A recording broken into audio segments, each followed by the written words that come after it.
Welcome to the second section of the course.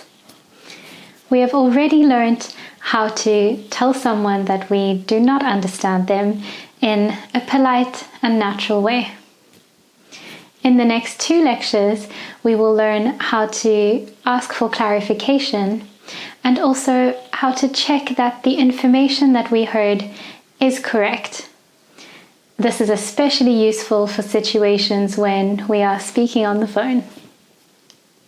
Later in this section, we will also learn how to clarify what we are saying when someone else does not understand us clearly. Let's get into it.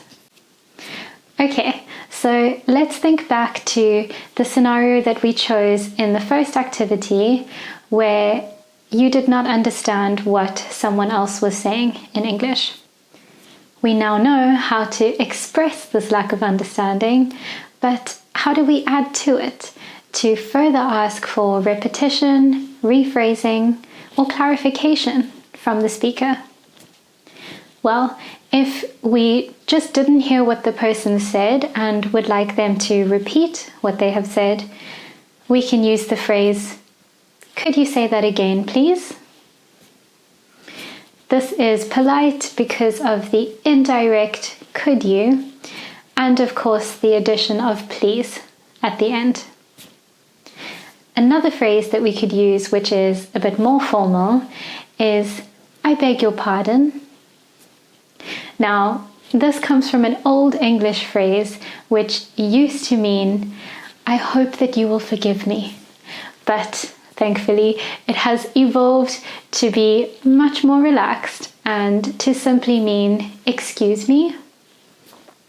"Excuse me" is another really good phrase that we can use to ask for repetition, and this we can use in any kind of situation, casual or formal. A more casual way of saying "I beg your pardon" is to simply use the single word phrase of "pardon," or even more casually, "sorry." We can add to the "sorry" as well by asking, "Sorry, what was that?" Or, "Sorry, what did you say?"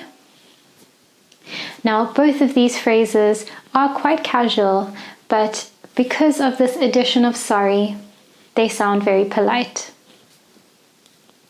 If you want to use a more colloquial expression, you can use the phrase "come again," which simply means, "Can you say that again?"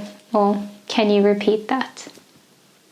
Now, if you did hear someone clearly, but you don't know the meaning of one of the words that they used, you could use the phrase, "What do you mean by," and then insert the word that they used, or "What do you mean by that?"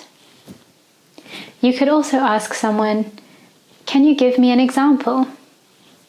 This will usually allow them to explain further, and you will in turn be able to understand what they are saying or what they mean. Now, please remember that it is never appropriate to just use the word "what" to ask someone to repeat themselves or for clarification. This is just far too direct and often comes across as rude. Alright, so here is a recap of all of the phrases that we have just learned. Please take a moment to pause the video and write these phrases down in your notebook, because you will need these phrases later in the section for the activity. Once you're done, head over to the next lecture where we will learn the phrases to use to check that the information that we heard is correct. I'll see you there.